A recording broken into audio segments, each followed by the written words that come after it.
half a minute. Hooray! Hello.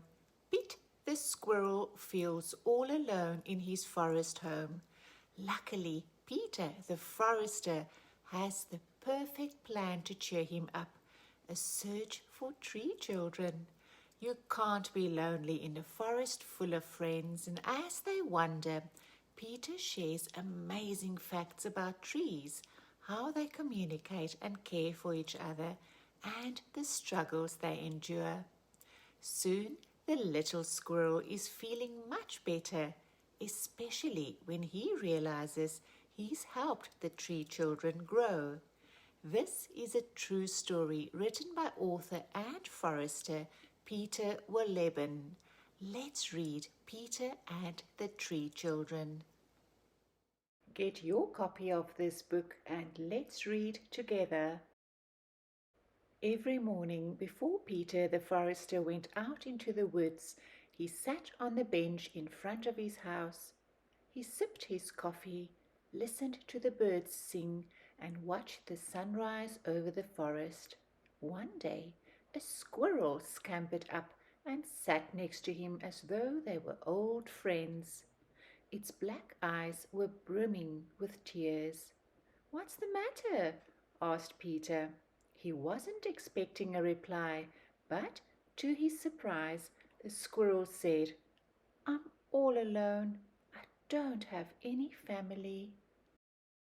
Peter looked carefully at the squirrel. "That's hard," he said gently.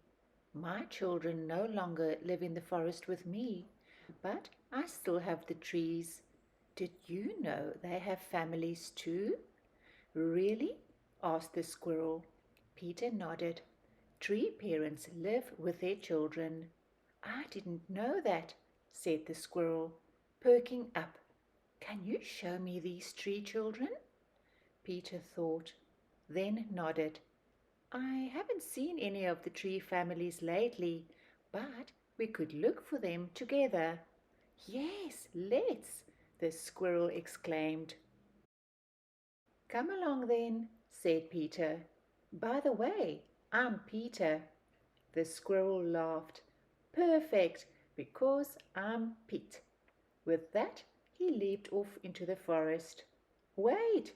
called Peter. "I can't move as fast as you."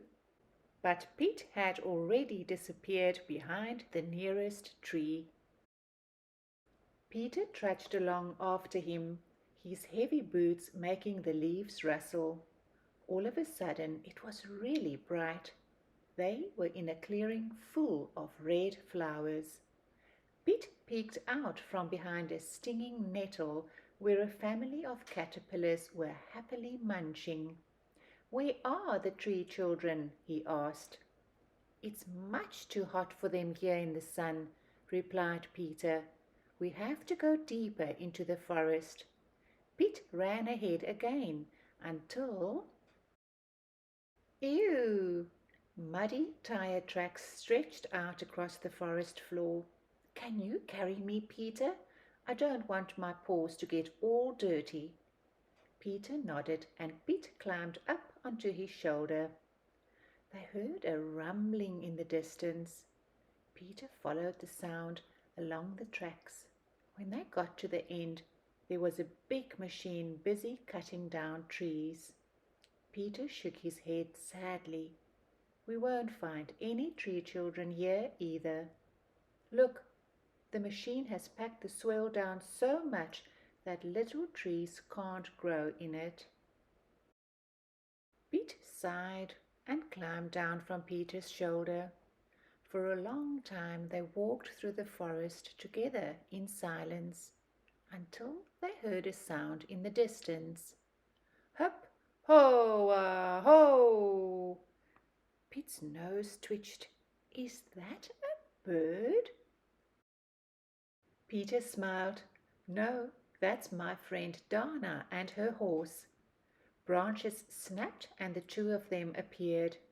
"Whoa, Watan!" The horse stopped. "A short rest for you, my friend," said Dana, stepping out from behind the horse. She shook Peter's hand. "Who have you got there?" Piet stood up on his hind legs. "I'm Piet, and I'm looking for the tree children." "Ah, I see." Donna looked thoughtful. "I haven't seen any for a while." "At least I won't have muddy paws here," said Piet. "The horse doesn't leave deep tracks." Peter picked up a handful of soil and let it run through his fingers. "Without machines, the earth stays soft and loose," he explained. "Your trees are lucky," Piet told Dana. Then he bounded over to Peter. "Come on, we've got tree children to find."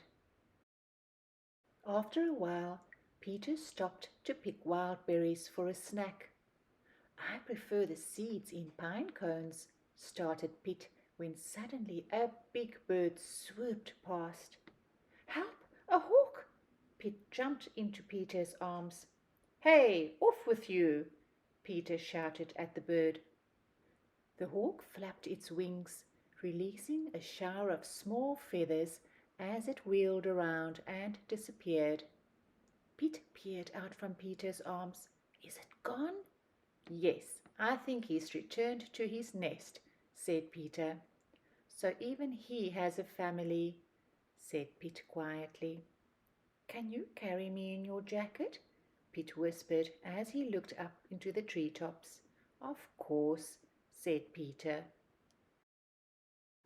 A narrow path led steeply uphill.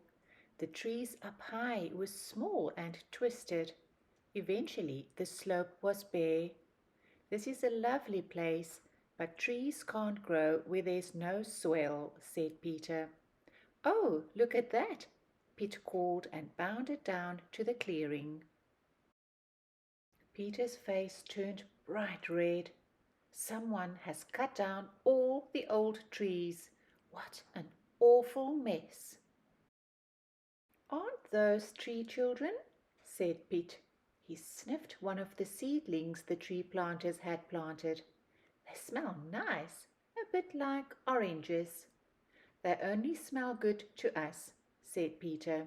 "This smell is how trees talk to each other, and it means that the trees don't feel so well.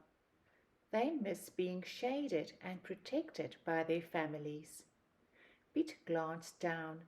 The poor little trees. This is not how I imagined it at all. "Some trees have a hard life," said Peter sadly. "But let's see if we can find some happy ones." Slowly, Piet followed Peter. Finally, they arrived in an old beech forest.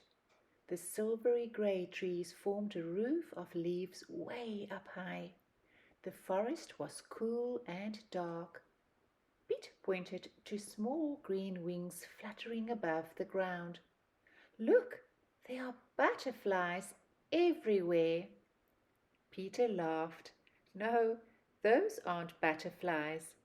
Those are freshly sprouted beech children."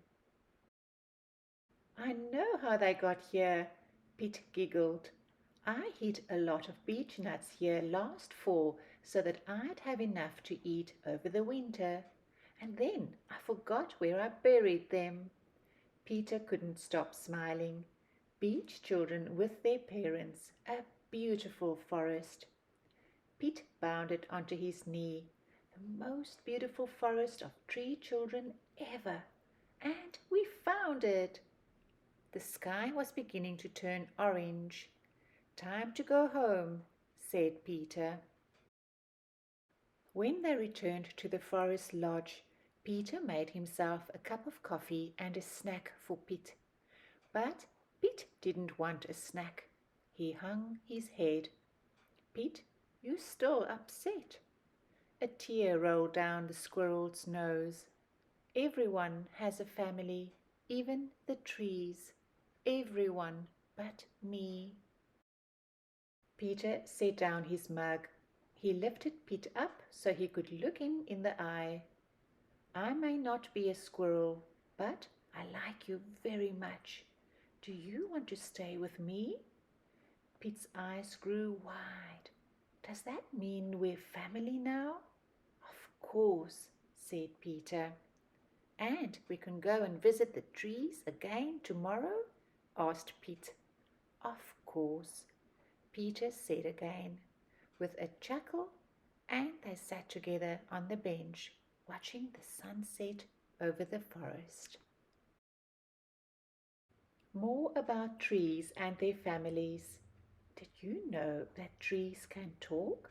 They use the wood wide web to send messages through a network of fungal threads that crisscross the forest floor.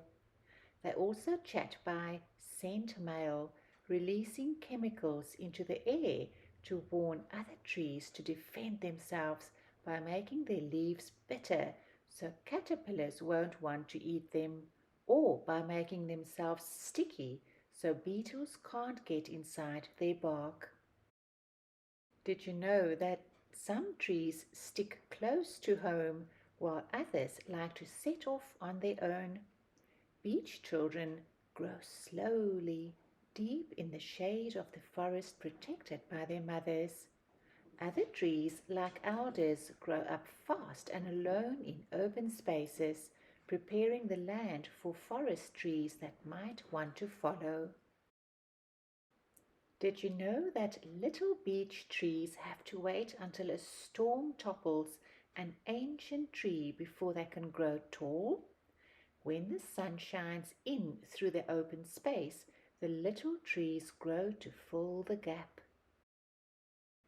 Did you know there are different ways to cut down trees? Before the invention of chainsaws, two lumberjacks would stand at either end of a long saw and cut trees down by hand. Then horses would drag them out of the forest. Today, machines with long arms reach into the trees to cut them down and pile the trunks up so logging trucks can drive them away. But some people still prefer logging with horses because it is more in tune with the environment. Did you know that a tree is as important to the forest after it is dead as when it is alive?